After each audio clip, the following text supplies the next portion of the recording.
Let's begin. ये है आपके पास acids and base reaction with metals. देखो दोनों की रिएक्शन की बात कर रही है, किसके? एसिड के भी और बेस के भी। Acid and base reaction with metals. तो जब एसिड और बेस मेटल के साथ रिएक्ट करते हैं तो उसमें होता क्या है? तो देखो क्या है कि जब आपने कोई एक एसिड लिया, लेट सपोज आपने किसी एक बीकर में हमने क्या ले लिया है? एसिड ले लिया है। लेट सपोज मैंने यहाँ पे एक बीकर लिया और इस बीकर बोल रहा हूँ मैं, कोई एक टेस्ट ट्यूब ले लिया है मैंने, ठीक है। और इस टेस्ट ट्यूब में मैंने क्या रखा है? इस टेस्ट ट्यूब में मैंने कुछ ग्रैन्यूल्स रख लिए हैं मेटल के। ये मेटल ग्रैन्यूल्स हैं, ठीक है ना। मतलब आप बोल सकते हो कि जिंक ग्रैन्यूल्स हैं, क्योंकि आपकी बुक में जो एग्जांपल है वो जिंक ग्रैन्यूल्स के साथ है। क्या है ये? Metal granules. ग्रैन्यूल्स का मतलब होता है आपका क्या? छोटे छोटे टुकड़े, ठीक है। और इनको डाला गया है किसमें? एक एसिड में। मान लो कि इस टेस्ट ट्यूब के अंदर क्या है? इस टेस्ट ट्यूब के अंदर रखा हुआ है आपका एसिड। क्या है इसके अंदर? ये है आपका एसिड। एसिड में आप बोल सकते हो कि ये HCl है, और मेटल ग्रैन्यूल्स में आप बोल सकते हो कि ये Zn मतलब जिंक है, एक एग्जांपल के लिए, ठीक है। जब आप किसी एसिड में मेटल्स को डालोगे तो यहाँ से गैस इवेपोरेट होगी। क्या होगी? गैस इवेपोरेट होगी। और यहाँ पे आप लगा दो एक कॉर्क, ठीक है। आपने लगाया एक कॉर्क इस तरीके से, और यहाँ से इस गैस को आपने कलेक्ट कर लिया। इस गैस को आपने क्या कर लिया? कलेक्ट कर लिया। एक पाइपलाइन लगा दिया आपने कि ये जो गैस इसमें से निकल रही है वो गैस यहाँ से इस तरीके से आ जाए। इस पाइपलाइन को आपने डाल दिया एक बीकर में। अच्छा, ये एक्सपेरिमेंट हम लोग कर क्यों रहे हैं? ये एक्टिविटी मैं आपको समझा क्यों रहा हूँ वो समझो। क्योंकि क्या है कि इसके अंदर से जो गैस निकल रही है, हमको ये चेक करना है कि वो गैस कौन सी है। क्लोरीन की भी तो गैस हो सकती है, ठीक है, क्योंकि क्लोरीन क्या है? नॉन मेटल है, उसकी भी गैस हो सकती है। हाइड्रोजन की भी गैस हो सकती है, मतलब कोई सी भी गैस हो सकती है। तो हमको चेक करना है कि वो गैस कौन सी है, ठीक है। तो अब यहाँ पे क्या है? इस बीकर में जब ये गैस यहाँ से निकली, ये गैस यहाँ से निकली और आपने इसको इस बीकर में डाला, और इस बीकर में ये जो आपने सॉल्यूशन डाला हुआ है ये है आपका सोप सॉल्यूशन। क्या है? Soap solution.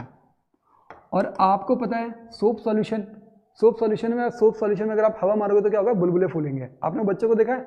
वो एक मतलब एक छोटा सा टेस्ट ट्यूब टाइप का ही होता है वो, प्लास्टिक का। उसमें बच्चे को डिप करते हैं, फिर फूंक मारते हैं, गुब्बारे फूलते हैं। तो सेम वही हो रहा है। क्यों? क्योंकि उस वो जो लिक्विड है उसके अंदर वो क्या होता है? सोप होता है। तो ऐसे ही ये जो गैस यहाँ से पास हो रही है, ये गैस एक सोप सॉल्यूशन से पास होगी, तो यहाँ पे कुछ बुलबुले बने हुए नजर आएंगे आपको। इस तरीके से कुछ जो बबल्स हैं वो फॉर्म होंगे। आपको क्या करना है? यहाँ पे एक कैंडल लेकर खड़ा होना है। मतलब करना मत इस चीज़ को, ठीक है, क्योंकि अगर मैं आपको बस बता दे रहा हूँ, अगर करना है तो अपनी लेबोरेटरी में टीचर्स की प्रेजेंस में करना, ठीक है। पूरी प्रिकॉशन के साथ किया करना है। ऐसे खासकर ये जो केमिस्ट्री वाले जो टेस्ट हैं, केमिस्ट्री वाले जो प्रैक्टिकल्स हैं, इनको खासकर किसी टीचर के प्रेजेंस में ही करो। या फिर इलेक्ट्रिसिटी एंड मैग्नेटिक फील्ड वाले जो प्रैक्टिकल्स हैं उनको किसी टीचर्स के या फिर किसी बड़े के प्रेजेंस में करो, जिसको पता हो फिजिक्स और केमिस्ट्री के बारे में, अच्छी नॉलेज हो, ठीक है। तो यहाँ पे मानो कि एक कोई फ्लेम जल रही है इस तरीके से, ठीक है। जब कोई बबल इसके साथ टकराएगा तो वो क्या हो जाएगा? वो ब्लास्ट हो जाएगा। वो क्या करेगा? एक पॉप साउंड प्रोड्यूस करेगा और फट जाएगा, ठीक है। पॉप साउंड के साथ फट जाएगा। इसका मतलब क्या हुआ कि इस गैस, ये जो बबल है, इस बबल के अंदर क्या है? बहुत फ्लेमेबल गैस है। तभी तो वो आग के साथ जैसे ही कांटेक्ट में आया, एकदम से सडनली वो बर्न होकर के पॉप साउंड के साथ बंद हो गया। कैंडल भी आपकी बुझ जाएगी। द रीजन बिहाइंड कि बबल्स के अंदर कोई बहुत फ्लेमेबल गैस है। तो फ्लेमेबल गैस इस पूरे सिस्टम में सिर्फ एक है, और वो है हाइड्रोजन। इसका मतलब कि इन बबल्स के अंदर क्या है? आपका हाइड्रोजन गैस है। इतना समझ में आ रहा है? तो आप एक कंक्लूजन निकाल सकते हो कि जब मेटल्स ग्रैन्यूल्स रिएक्ट करते हैं किसी एसिड के साथ, किसकी रिएक्शन हो रही है? मेटल की हो रही है। Metal, when metal react with what? Acid, it produces hydrogen gas. और सेम ऐसे ही होगा तुम्हारा बेस के साथ भी। आ रही है बात समझ में? ठीक है, हम लोग आगे बढ़ते हैं। तो दूसरा जो है वो है आपका मेटल कार्बोनेट। क्या है? Metal carbonate and metal hydrogen carbonate. तो metal carbonate, generally metal carbonate हुआ क्या, जैसे मैं एक कर रहा हूं कि मेटल कार्बोनेट, अभी हम लोग चीजों को बस समझ रहे हैं, ठीक है ना। और metal carbonate and metal hydrogen carbonate react with acid. तो सबसे पहले मैं मेटल कार्बोनेट की रिएक्शन करा लेता हूं किसी एसिड के साथ। आ रही है बात समझ में। तो कोई एक मेटल कार्बोनेट का एक एग्जांपल ले लेते हैं, जैसे हमारे पास है सोडियम कार्बोनेट। कार्बोनेट क्या होता है, CO3। और जब भी आप, अच्छा देखो मैं आपको यहाँ से छोटा सा बेसिक जो है, जो क्लास 9th का बेस है, ठीक है, वो मैं कुछ बच्चों को यहाँ पे क्लियर हर बार ही करता हूँ जब भी मैं ऑफलाइन क्लास लेता हूँ। मैं चाहता हूँ कि आप लोगों का भी एक बेस जो है वो क्लियर करता हूँ। जैसे कि CO3 है, CO3 के ऊपर 2 नेगेटिव चार्ज होता है। कितना होता है, 2 नेगेटिव चार्ज होता है। और जो सोडियम है, सोडियम के ऊपर भी एक चार्ज होता है, कितना, +1 का चार्ज होता है। तो कोई भी जब कंपाउंड बनता है, जब कोई भी मॉलिक्यूल बनता है, ठीक है, तो वो बैलेंस करता है, किस चीज को बैलेंस करता है, इन चार्जेस को बैलेंस करता है, ठीक है। तो अब देखो यहाँ पे इसको 2 नेगेटिव चाहिए और ये एक ही पॉजिटिव, मतलब ये एक ही दे सकता है।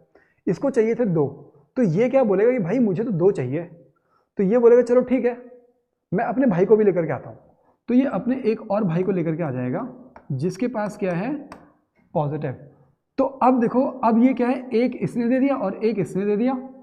तो अब जाकर के ये आपका जो कंपाउंड है वो बन जाएगा Na2। सोडियम कितने आ गए, 2 आ गए, और कार्बोनेट कितना है, एक ही है। तो ये बन गया ना आपका Na2CO3। तो इस तरीके से आपको ध्यान रखना है कि जब भी कंपाउंड का फॉर्मेशन होता है तो वो जनरली जो आयंस प्रेजेंट हैं किसी एक सब्सटेंस के ऊपर, उन आयंस को बैलेंस करने के लिए कंपाउंड जो है वो फॉर्म होता है, ठीक है ना। उन आयंस को बैलेंस करना होता है, ठीक है। ऐसे ही अगर आप HCl की बात करो तो Cl में क्या होता है, 1 नेगेटिव और हाइड्रोजन में 1 पॉजिटिव, तब उनका HCl जो है वो फॉर्म हो रहा है। आगे भी हम लोग इस चीज़ को समझेंगे, बट अभी ये समझो कि ये हो गया तुम्हारा सोडियम कार्बोनेट। तो मेटल कार्बोनेट हो गया, सोडियम क्या है, मेटल है, और इसकी रिएक्शन करा दी हमने मान लो HCl के साथ। तो देखो क्या है कि ये Cl और यहाँ पे Na, तो ये क्या बना देंगे, NaCl। क्या बना देंगे, ये NaCl, ठीक है। अच्छा यहाँ पे ना कुछ चीज़ें थोड़ी सी आप लोगों के साथ, मतलब बीच बीच में थोड़ा डिस्कस इसलिए कर रहा हूँ क्योंकि मैं कोशिश ये करता हूँ कि आप लोगों को जो डिटेल जो चीज़ें हैं ना, जो बेसिक चीज़ें हैं वो थोड़ी पता रहें।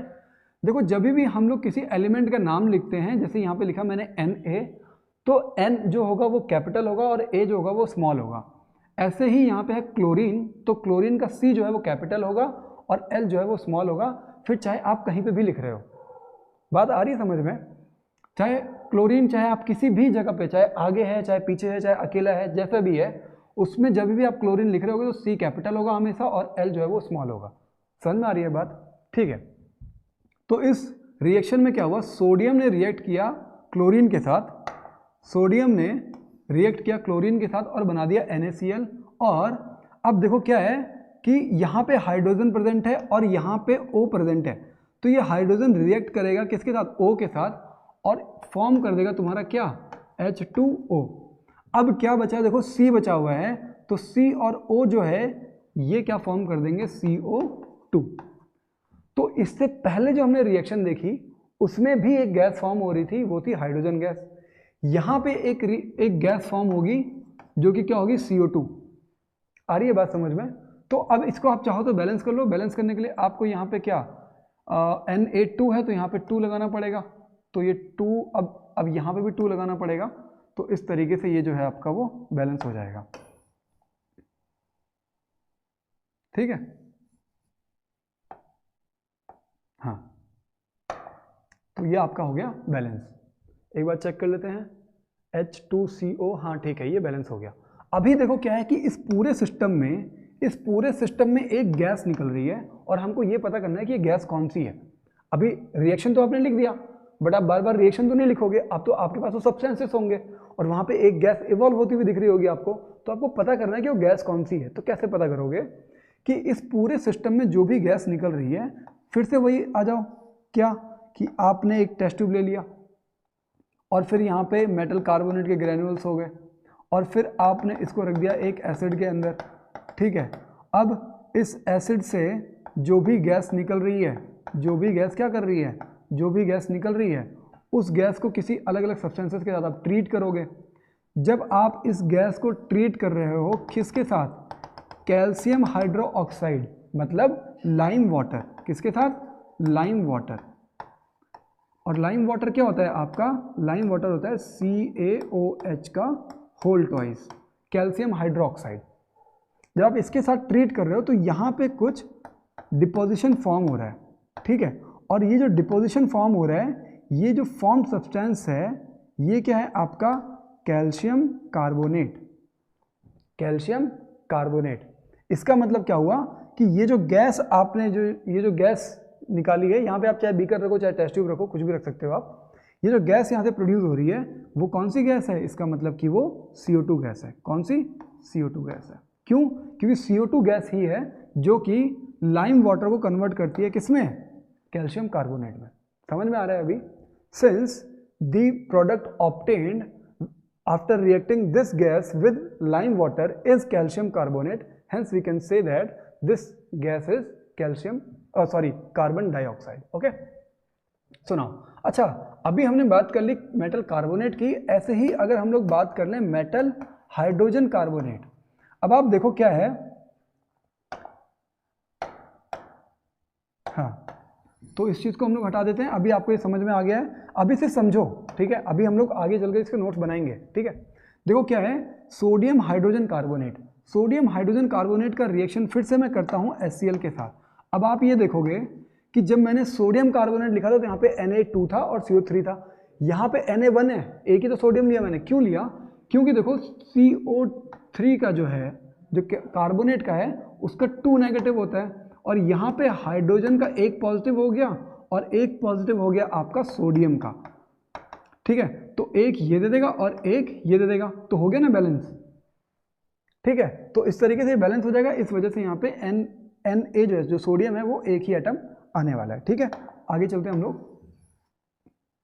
हाँ, जब इसकी रिएक्शन होगी तो आपको सेम चीजें मिलेंगी, क्या क्या, NaCl plus water H2O plus CO2, जो कि गैसेस फॉर्म में मिलेगा। आ रही है बात समझ में, अभी तक कोई डाउट तो नहीं होना चाहिए, ठीक है। सारी चीज़ें 1 बाय 1 क्लियर होती हुई चल रही हैं, ठीक है। अब इनका रिएक्शन हमने मेटल के साथ कराया है, तब इस तरीके से जो है फॉर्मेशन हो रही है।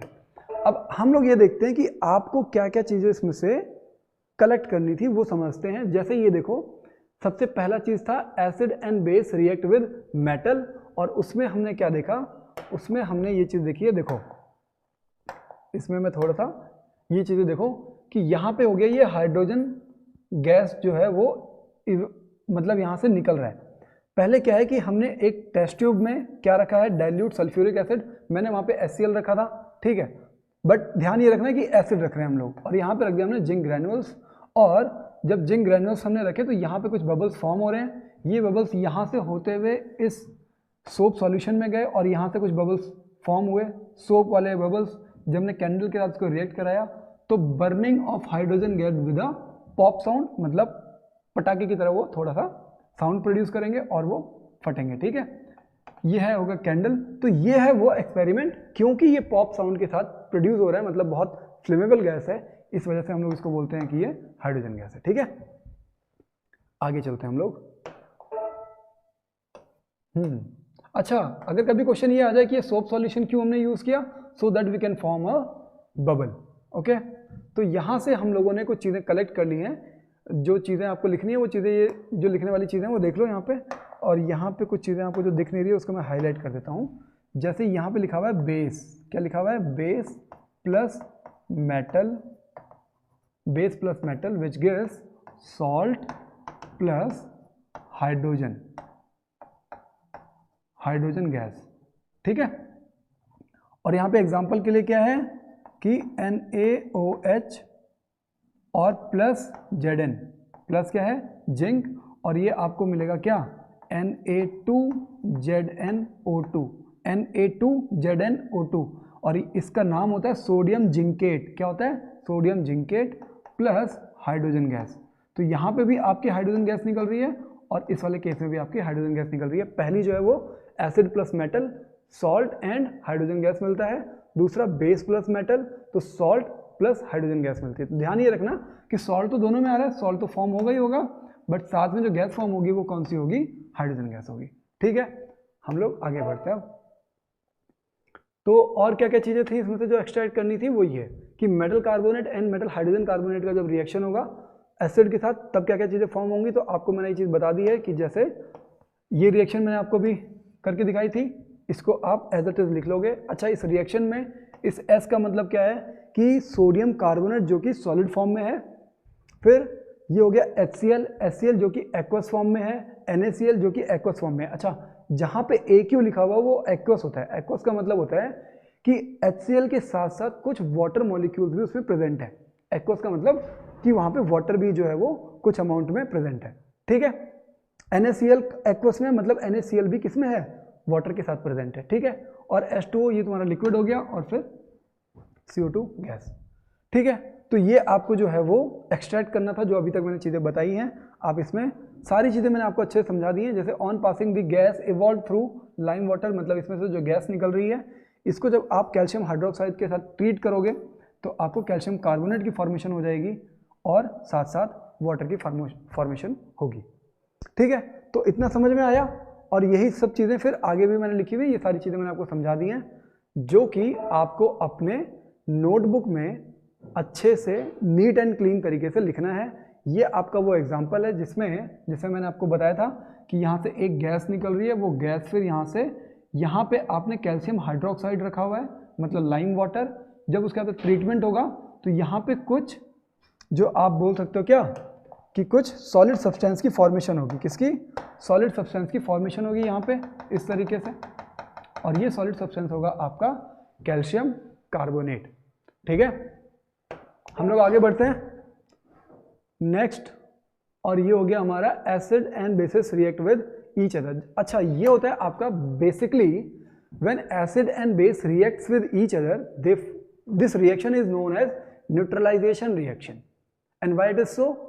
Because they nullify the effect of acid as well as base.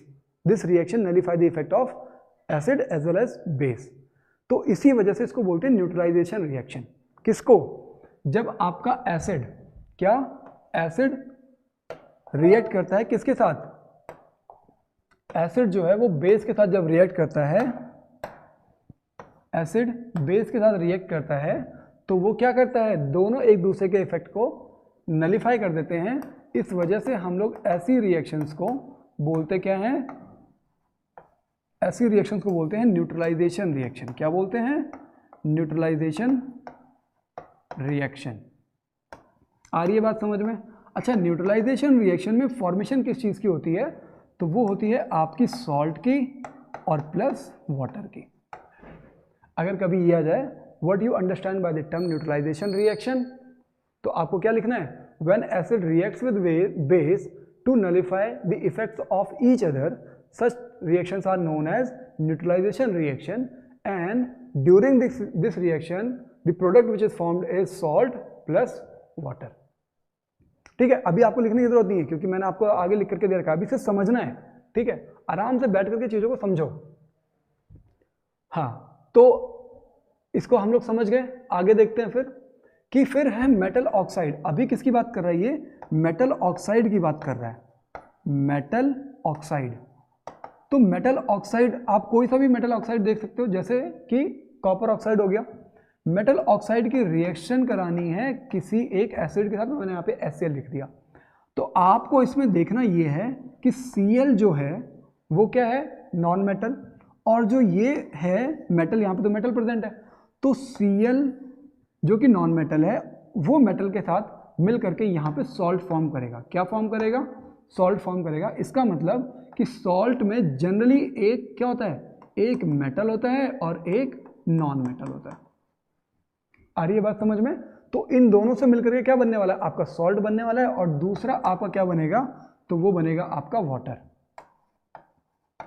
तो the product which is formed in neutralization reaction when acid react with base, those products are also formed in this reaction in which metal oxide react with acid. आ रही है बात समझ में? तो इसका product में क्या फॉर्म हो रहा है? Salt plus water.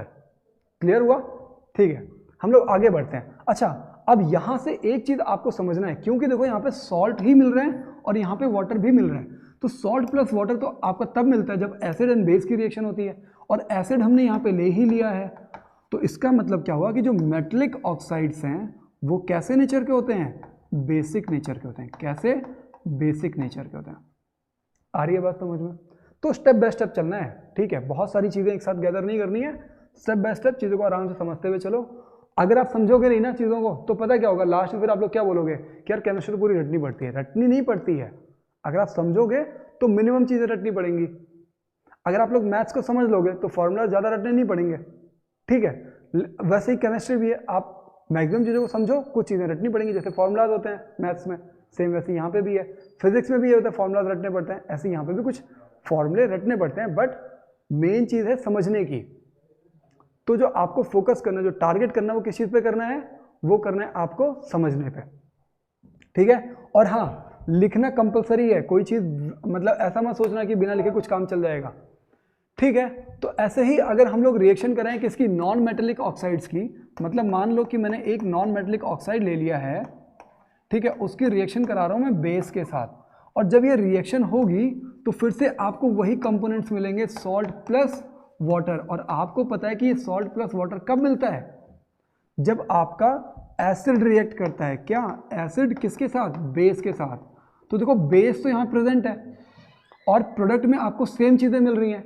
इसका मतलब क्या हुआ कि जो नॉन मेटेलिक ऑक्साइड्स हैं वो बाय नेचर क्या हैं, एसिड्स हैं।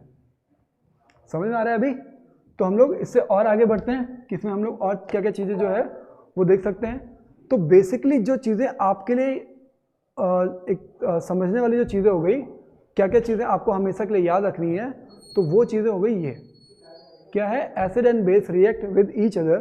तो आपको क्या चीज़ें मिलती है, ये जो रिएक्शन है ये न्यूट्रलाइजेशन रिएक्शन हो गया, इसमें क्या होता है तो वो आपको मैंने लिख दिया है, और एक इक्वेशन जो है हमने कर ली है। अच्छा, यहाँ पे H2O होगा, तो इसको ज़रा ध्यान रखना कि ये जो है ये इस तरीके से होगा, कैसे, H2O जो कि एक लिक्विड होता है, ठीक है ना, बेस में, मतलब जो 2 होगा वो बेस में होगा। आगे बढ़ते हैं हम लोग। तो बाकी सारी चीज़ें, जैसे ये हो गया नॉन मेटल क्या, metallic oxide reacts with acid, तो एक मेटालिक ऑक्साइड एसिड के साथ रिएक्ट कर रहा है और ये फॉर्म कर रहा है। ये जो कॉपर क्लोराइड फॉर्म हो रहा है, ये जो कॉपर क्लोराइड फॉर्म हो रहा है, ये आपका ब्लू ग्रीन सॉल्यूशन होता है। कैसा होता है, ब्लू ग्रीन सॉल्यूशन, ठीक है। ऐसे ही अगर आप नॉन मेटालिक ऑक्साइड्स को, मतलब ये क्या, मेटालिक ऑक्साइड्स को हमने एसिड का रिएक्ट किया, सॉल्ट प्लस वाटर, इसका मतलब कि जो मेटालिक ऑक्साइड्स हैं वो बाय नेचर बेसिक हैं, ठीक है। आगे देखते हैं। तो ये चीज़ें हैं जो कि आपको एक्सट्रैक्ट करनी है फटाफट, ठीक है। Reaction of non metallic oxides with base, तो नॉन मेटालिक ऑक्साइड्स, तो ये नॉन मेटालिक ऑक्साइड हो गया तुम्हारा CO2, और इसका रिएक्शन करा दो आप बेस के साथ, कैल्शियम हाइड्रोक्साइड के साथ, और आपको मिलेगा कैल्शियम कार्बोनेट, जो कि क्या है, एक सॉल्ट है और वाटर। तो सॉल्ट प्लस वाटर, इसका मतलब क्या हुआ, ये तो बेस हो गया, तो दूसरा चीज़ क्या है, एसिड है। इसका मतलब अगर कभी क्वेश्चन ये आ जाए कि CO2 is by nature acidic और बेसिक, तो आपको क्या बोलना है कि CO2 इज क्या, क्योंकि ये बेस है तो ये एसिड होगा, तो मतलब CO2 is acidic in nature. आ रही है बात समझ में? आगे बढ़ते हैं हम लोग। तो यहाँ पे आप एक स्टेटमेंट लिख सकते हो, non metallic oxides are acidic in nature.